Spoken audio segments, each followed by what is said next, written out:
nacionalinėme susivienime vyksta skausmingas išsiskyrimas. Jis buvo neišvengiamas. Stojus į sunkią, ilgą ir pavojingą kovą, anksčiau ir vėliau atsiranda pavargstančių ir palūžtančių.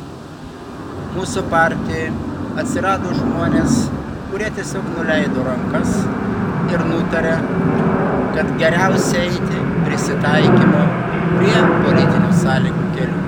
Tas kelias be jokios abejonės yra aklavietė.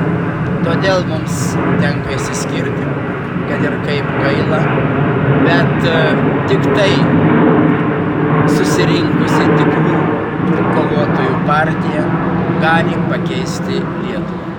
Taip jau buvo lemta ir todėl belieka būti tvirtiems. Tokie skilimai, išsiskyrimai yra amžinas tikros ir rimtos politinės kovos palydovas.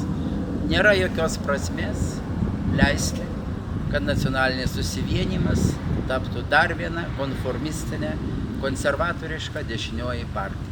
Lietuvai tokios partijos nereikia, jų užtenka. O mes, Sąjūdinė partija, ir norime eiti savo keliu ir kovoti tiek, kiek leis jėgos ir mūsų turimas galimybės. Mes nepasiduosime.